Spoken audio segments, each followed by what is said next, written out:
Welcome to InfoStream, your daily current. Unsure what to listen to? Turn to us for today's headlines. Stay informed.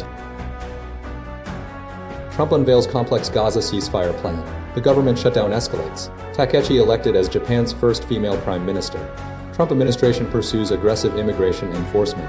U.S. military targets drug trafficking vessels. Trump utilizes Project 2025 during shutdown. Conservative Party faces relevance challenges. Sudan civil war intensifies. Russian strike injures dozens. Italy protests Gaza conflict. Morocco's Gen Z demands reform. Florida high school addresses military children's needs. Trump coin draft approved by Treasury. Justice Department investigates prosecutor's departure.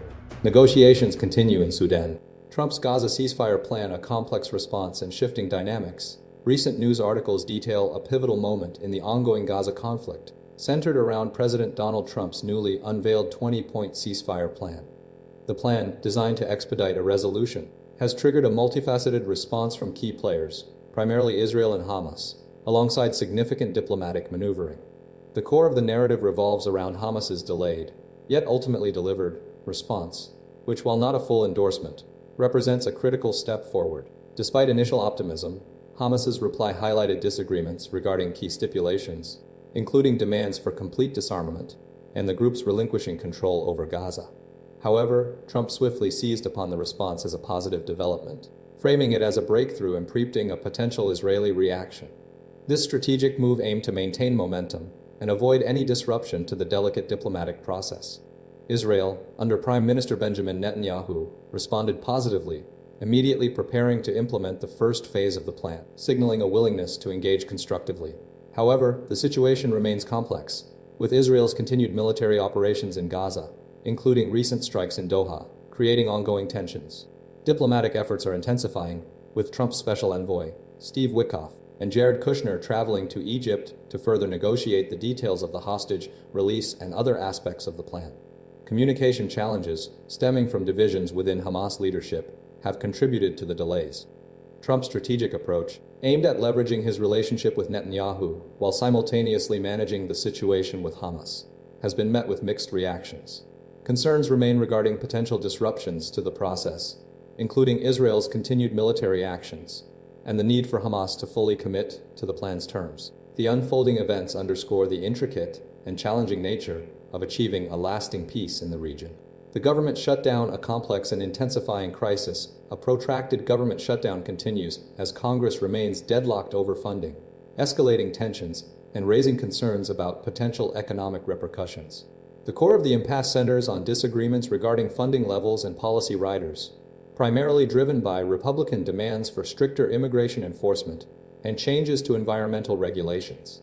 Republican strategies involve leveraging the shutdown to pressure Democrats into concessions, with White House officials signaling a willingness to implement widespread federal worker layoffs, potentially impacting thousands of employees. Several key figures are shaping the unfolding crisis. House Speaker Mike Johnson is steadfast in his Republican position, advocating for a hardline approach and resisting compromise. Senate Majority Leader Chuck Schumer is pushing for a swift resolution, criticizing the Republican strategy as unproductive and detrimental to the country. House Speaker pro tempore Patrick McHenry is attempting to maintain a semblance of government functionality, while the broader impasse persists. The situation is further complicated by the involvement of President Donald Trump, who has been actively pressuring Republican lawmakers to hold firm and resist any perceived appeasement of the Biden administration. White House Press Secretary Caroline Leavitt has emphasized the potential for significant federal worker layoffs if a deal isn't reached, framing the shutdown as a deliberate tactic to force a shift in policy. Adding another layer of complexity, White House Chief of Staff Russ Vought is advocating for extensive federal worker firings, anticipating a significant impact on the workforce. Senator Jeanne Shaheen has urged her colleagues to cease grandstanding and prioritize negotiations. The core disagreement revolves around funding levels and policy riders, with Republicans demanding stricter immigration enforcement and environmental regulations, while Democrats prioritize funding for social programs and climate initiatives. The potential for widespread economic disruption and the political ramifications of the shutdown are intensifying, highlighting the deep divisions within the government and the challenges of reaching a bipartisan agreement. The situation remains fluid, with no immediate resolution in sight. Japan's LDP elects Takaichi as first female prime minister of the Liberal Democratic Party, LDP of Japan has elected Sane Takaichi as its new leader, marking a historic moment as she is poised to become Japan's first female prime minister. The election follows a year of significant losses for the LDP in parliamentary elections and a period of internal turmoil. Takaichi secured victory in a runoff against Agriculture Minister Shinjiro Koizumi, the son of former Prime Minister Junichiro Koizumi. The LDP's leadership change reflects a desire to regain public trust and address pressing domestic challenges, including rising inflation, stagnant wages, and a struggling economy. The party faces numerous hurdles, including a fraught US-Japan relationship, a complex trade deal with the Trump administration, now potentially needing renegotiation, and the need to bolster Japan's defense capabilities. Takaichi, a longtime conservative within the LDP, is known for her admiration of Margaret Thatcher and her staunch opposition to same-sex marriage and her frequent visits to the Yasukuni Shrine. She plans to revive the economic vision of former Prime Minister Shinzo Abe, known as Abenomics, which involves significant government spending and investment. The LDP's weakened position in parliament necessitates a shift in strategy, including potential cooperation with opposition parties, particularly the Komeito Party. Candidates avoided contentious social issues to foster broader appeal. A parliamentary vote is scheduled for mid-October, followed by a potential summit with U.S. President Donald Trump in late October, a crucial test for the new leadership. The LDP is also seeking to address concerns about corruption and strengthen anti-corruption measures. Three candidates, Takaichi, Koizumi, and Chief Cabinet Secretary Yoshimasa Hayashi, competed for the leadership. Koizumi, the youngest candidate, would have been the first prime minister in over a century to be under 45. The election outcome highlights the LDP's need to adapt to changing political dynamics and regain the confidence of the Japanese electorate. The party's future success depends on its ability to navigate these challenges and implement effective policies. Trump administration continues aggressive immigration enforcement actions, and the Trump administration continues its intensified efforts to detain and deport undocumented immigrants, marked by a series of coordinated raids and investigations across the United States. A central theme emerging from recent actions involves targeting individuals linked to criminal organizations, particularly the Venezuelan gang Tren de Aragua, and leveraging the apprehension of individuals with criminal histories as justification for enforcement operations. A significant portion of the recent activity has centered around Chicago, where a large-scale operation resulted in the arrest of 37 undocumented immigrants, including several individuals with prior convictions for offenses such as aggravated battery and drug possession. The operation targeted a South Shore apartment building known to be frequented by Tren de Aragua members and their associates. During the raid, numerous U.S. citizens, including children, were also detained, raising serious concerns about potential collateral damage and due process violations. Several U.S. citizen children, some with undocumented parents, were taken into custody, with DHS stating this was done to ensure their safety and prevent exploitation. Furthermore, a number of U.S.-born children have become unintended victims of the administration's policies, with over 100 identified through crowdfunding campaigns and investigations, highlighting the broader impact of these enforcement actions. The Chicago operation, characterized by the use of military-style vehicles and flashbangs, sparked outrage among residents and civil rights groups, who criticized the lack of notification and the disproportionate targeting of black residents. Governor J.B. Pritzker condemned the actions, asserting they constituted a violation of due process and an unwarranted escalation of fear within communities. Beyond Chicago, the administration continues to pursue deportation cases, including those involving Venezuelan migrants, and has sought to expedite the removal of undocumented immigrants. The administration's strategy includes offering financial incentives to encourage voluntary departures, a tactic aimed at achieving self-deportation. The ongoing actions reflect a sustained and multifaceted approach to immigration enforcement, characterized by aggressive targeting, rapid response, and a willingness to involve U.S. citizens in enforcement activities, leading to significant humanitarian concerns and legal challenges. The administration's focus on criminal connections and the detention of U.S. citizens underscore a strategy designed to maximize the impact of its immigration policies. U.S. military intensifies operations against alleged drug trafficking vessels in Caribbean waters. The United States military has escalated its operations targeting vessels suspected of involvement in drug trafficking, resulting in the deaths of 4 individuals in a recent strike off the coast of Venezuela. Secretary of Defense Pete Hegseth announced the attack, the 4th such incident in a month, emphasizing the administration's determination to combat what it considers narco-terrorists and unlawful combatants. These strikes are occurring within the U.S. Southern Command's area of responsibility, encompassing most of South America and the Caribbean.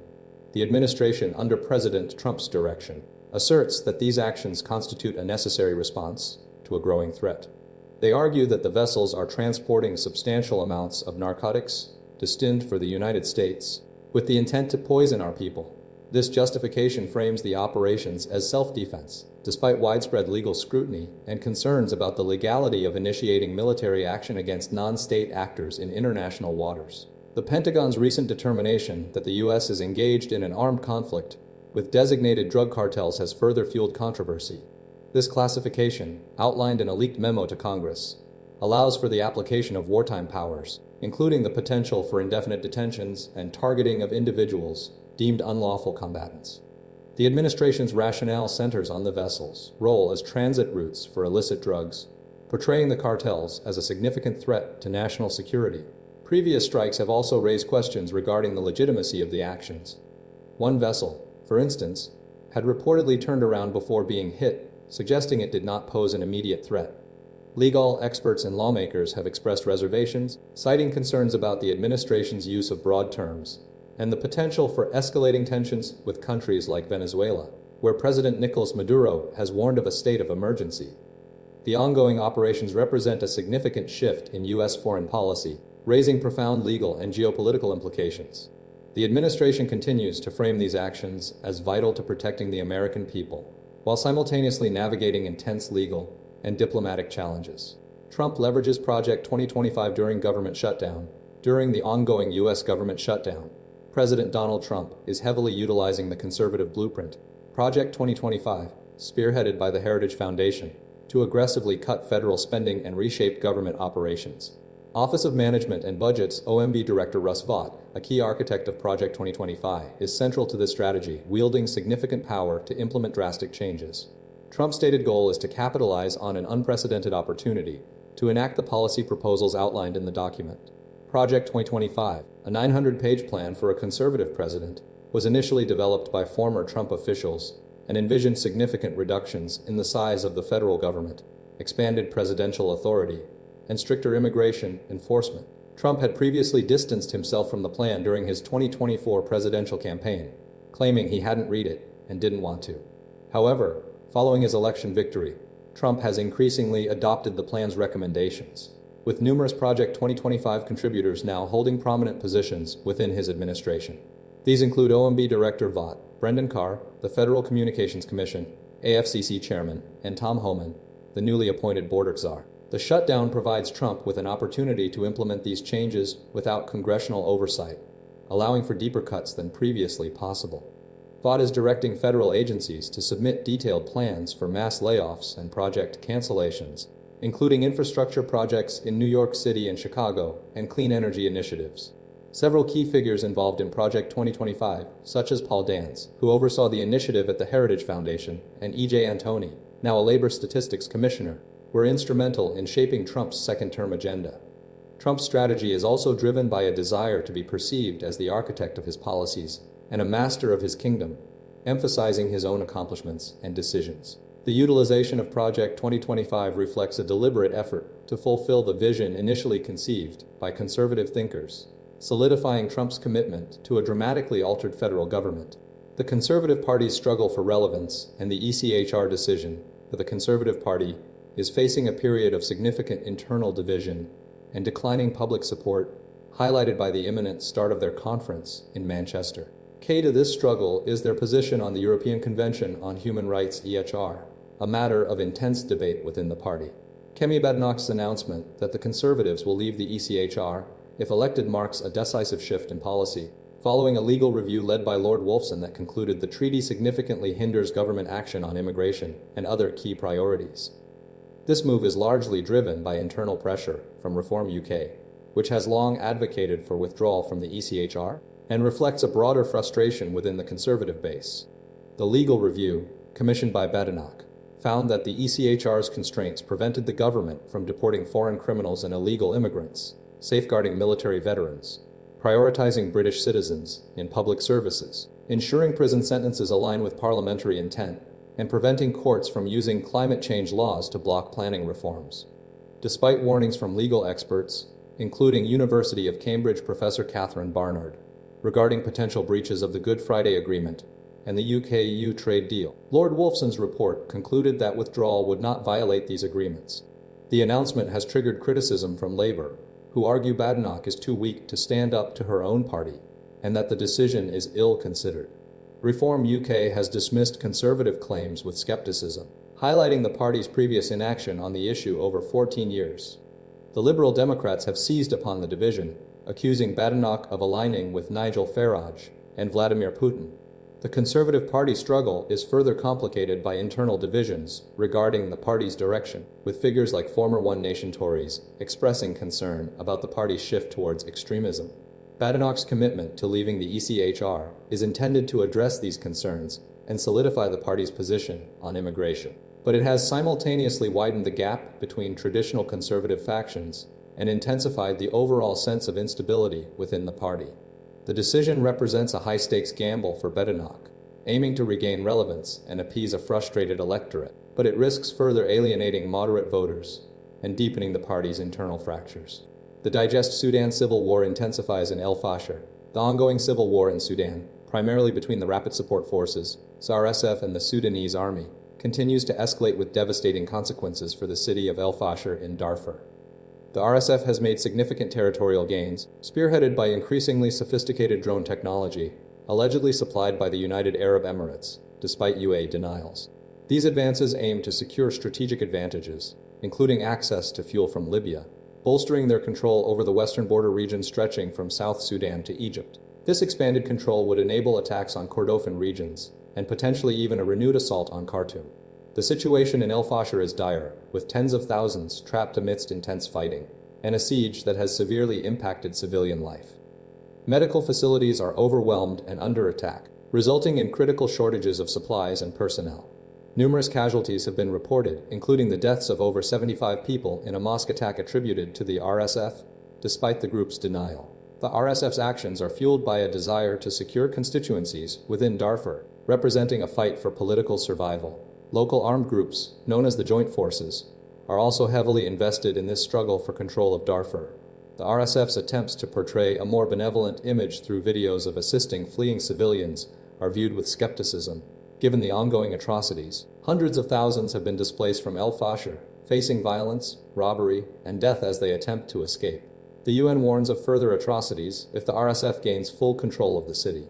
The conflict is deeply rooted in ethnic tensions, particularly between the RSF and the Zagawa community. The relentless fighting has resulted in widespread destruction and the loss of lives, creating a humanitarian crisis of immense proportions. Many remain trapped, facing an uncertain future, haunted by memories of a lost home and the constant threat of violence. At least 30 injured in Russian strike on railway station. A Russian drone strike on a railway station in Shoska, northeast Ukraine, has resulted in at least 30 injuries, according to Ukrainian President Volodymyr Zelensky. The attack targeted a station where train staff and passengers were present, causing significant damage, including a burned-out train carriage. Zelensky characterized the incident as terrorism, demanding international action and highlighting Russia's continued targeting of civilian populations. Initial reports indicated 2 separate strikes occurred, impacting 2 passenger trains, and tragically, 3 children aged 8, 11, and 14 were among those injured. Regional Governor Ola Hryarov confirmed the strikes were timed to disrupt ongoing evacuations from the area, specifically designed to impede communication with frontline communities. Ukrainian Railways stated the attacks represented a deliberate avile strategy aimed at instilling panic and disrupting vital logistical operations. The location of Shoska, situated approximately 50 kilometers from the Russian border, underscores the proximity of the conflict and the escalating threat to civilian infrastructure. Ukrainian Railways head Oleksandr Pertsovsky emphasized the lack of any military justification for the attack, asserting its primary purpose was to generate widespread fear and disrupt transportation networks. The situation has prompted a renewed call for stronger Western support, with Zelensky urging immediate action to translate previously issued commitments into tangible assistance. The incident reflects a growing trend of Russian attacks on railway infrastructure, further complicating Ukraine's logistical capabilities and posing a significant risk to its civilian population. The event highlights the ongoing vulnerability of Ukrainian communities and the urgent need for a robust international response. Italy stages widespread protests over Gaza conflict. Thousands of Italians participated in widespread strikes and demonstrations across the country in solidarity with the people of Gaza, fueled by outrage over Israel's handling of the Gaza aid flotilla and the ongoing humanitarian crisis. The protests, occurring in 29 locations, saw up to 400,000 participants, significantly exceeding initial estimates. The demonstrations were triggered by the Israeli military's interception of the flotilla carrying aid and European politicians, resulting in clashes with police involving stone throwing and tear gas deployment in cities like Milan, Bologna, and Pisa. Dock workers also blockaded ports, while protesters disrupted railway operations in Turin. A Piazza Gaza tent camp was established near Rome's Termini train station, and a symbolic statue of Pope John Paul II was adorned with a Palestinian scarf. Opposition leader El-Fasher criticized Prime Minister Giorgia Meloni's perceived inaction regarding the crimes of the Israeli government, advocating for Palestinian statehood recognition. Meloni's government, however, has maintained a conditional stance, linking recognition to the release of Israeli hostages and the exclusion of Hamas. She has also expressed concerns about the proportionality of Israel's response to the 2023 Hamas attacks and supports a peace proposal backed by Donald Trump. Despite this, Catholic public opinion has been largely outraged by the situation, contributing to the momentum of the protests. Political scientist Giovanni Orsina highlighted the protests as an awakening of Italy's left-wing forces and a significant surge in militancy. He noted that the situation is putting pressure on Meloni's government, leading to a shift in the government's position regarding Israel. The demonstrations underscore a growing international sentiment against Israel's actions in Gaza and represent a notable display of Italian civil society's response to the escalating conflict. Morocco's Gen Z protests demands for healthcare and education over World Cup infrastructure. A wave of protests, spearheaded by the youth-led movement Gen Z Tutor 12, is gripping Morocco, challenging the government's prioritization of the 2030 World Cup infrastructure over critical social needs. The demonstrations, initiated in September, demand improved healthcare, education, affordable housing, and economic opportunities, fueled by widespread dissatisfaction with the country's existing systems. The movement draws inspiration from Nepal's recent protests and the 1981 Bread Martyrs riots, highlighting a history of youth-led movements demanding social justice. The protests began following a series of deaths, including 8 women in a maternity ward in Agadir, raising concerns about the quality of healthcare. The movement's tactics involve coordinating through platforms like Discord, TikTok, and Instagram, demonstrating a digitally driven approach. Despite lacking a formal leadership structure, the movement has garnered significant support, particularly among young, educated Moroccans. The government's response has been marked by arbitrary arrests and violent clashes with protesters, resulting in injuries and property damage. The police response has drawn criticism from human rights organizations and opposition groups. While some protesters engaged in looting and rioting, the movement itself consistently calls for peace and dialogue. A key demand is a shift in priorities, with protesters arguing that investments in education and healthcare are essential before hosting the World Cup. They point to the country's low doctor-to-population ratio and shortcomings in the education system compared to private institutions. The movement's frustration reflects a broader sense of disillusionment with the government and a desire for meaningful change. Calls for the king to dissolve the government have also emerged, reflecting deep-seated grievances. Despite the violence, protesters continue to demonstrate their commitment to these demands, emphasizing the need to build our foundations before pursuing international sporting events. The movement's persistence underscores the urgency of the issues and the determination of young Moroccans to shape their country's future. Military children fall through the cracks, a Florida high school initiative. A growing number of military children are experiencing significant challenges during school transitions, often falling through the cracks despite established support systems. The issue stems from a combination of factors, including frequent military family relocations, a lack of awareness among educators, and difficulties navigating state-specific transfer agreements. 70% of military families reside off base, placing an added strain on communities not always equipped to manage these frequent transitions, which can disrupt children's educational experiences. The Pentagon is actively exploring extending military assignments to mitigate the disruptive impact of permanent changes of station. The core of the problem lies in the inconsistent application and awareness of the Military Interstate Children's Compact Commission, MIC3A, a nationwide agreement designed to streamline school credit transfers for military children. Despite its existence, many Florida educators were unfamiliar with the compact, leading to issues with credit transfers and enrollment difficulties. This resulted in students falling behind academically, experiencing lowered GPAs, and, in some cases, being unable to graduate on time, causing significant emotional and mental distress for students and their families. A group of high school students in Hillsborough County, Florida, spearheaded an initiative to address this issue. Recognizing the systemic problems, they initiated a survey of 100 educators across Florida, facilitated by a partnership between Hillsborough County School District, iCivics, and Blue Star Families. Their research revealed a critical gap in knowledge regarding the MIC3 compact among Florida's educators. Motivated by this finding, the students drafted and successfully lobbied for a law requiring mandatory training for educators on the MIC3 agreement and best practices for supporting military families in schools. On May 30, 2025, Florida Governor Ron DeSantis signed the bill into law. Following their success, the students visited MacDill Air Base to speak with military families. The teens believe that this new law will improve the process of transferring students and make transitions smoother. They hope their school project serves as a model for other young people to help Americans who are serving their country in the military.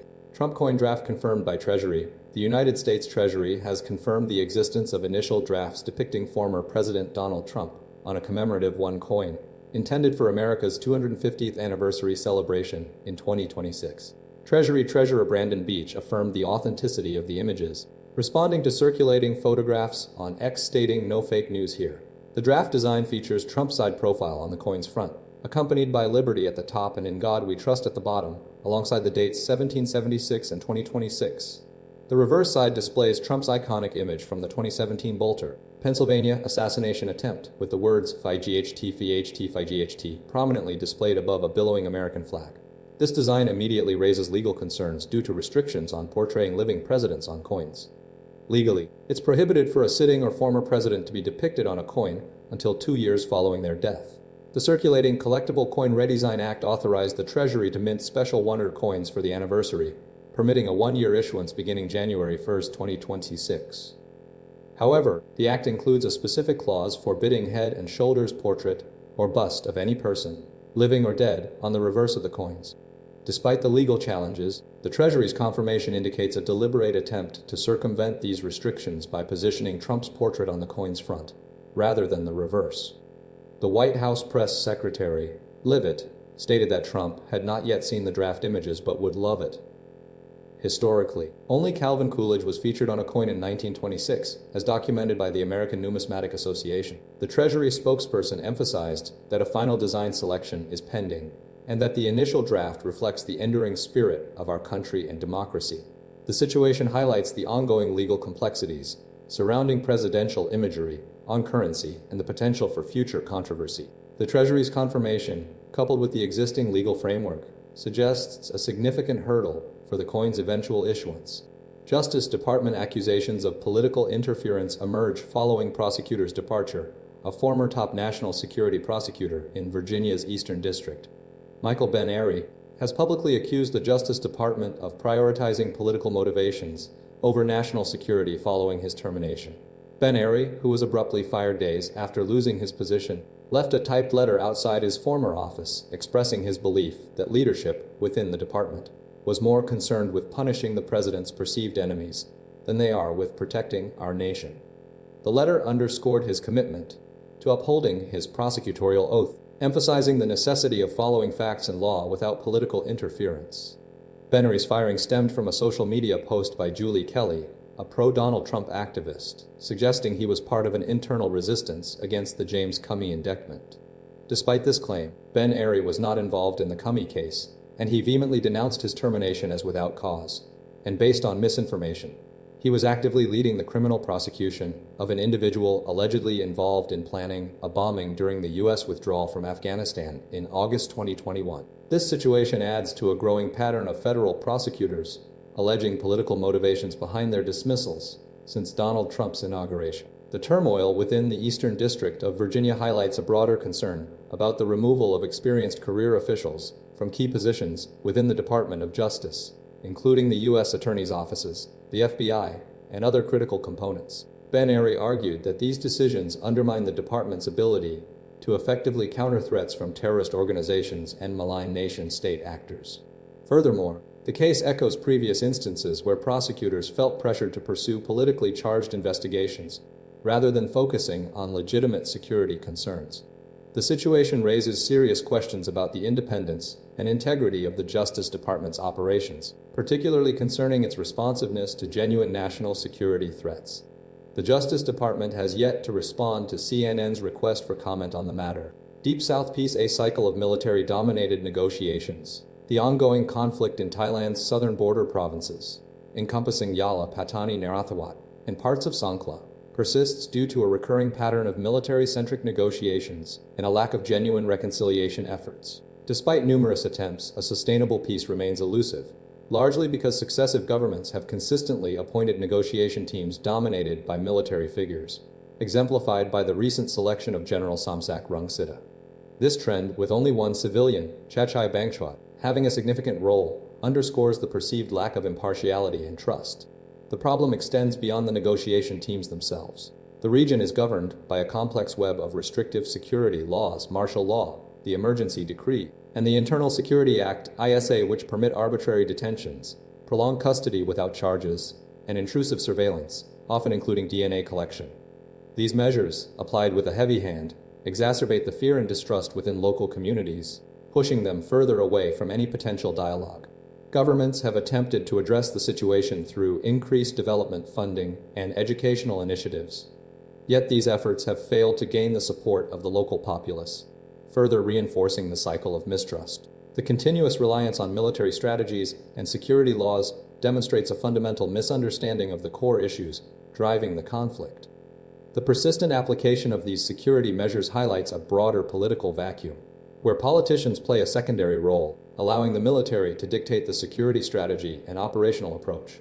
The focus remains on military dominance, rather than fostering a pluralistic society where all voices are respected. The continued failure to prioritize genuine reconciliation, built on mutual trust and understanding, suggests a critical lack of political leadership and a persistent commitment to a military-centric approach. The path to lasting peace in the Deep South requires a fundamental shift in strategy, moving beyond coercion and control to embrace dialogue, inclusivity, and a commitment to addressing the underlying grievances that fuel the conflict. The repeated cycles of military intervention and restrictive security measures demonstrate a critical failure to learn from past experiences and prioritize the needs and perspectives of the local communities.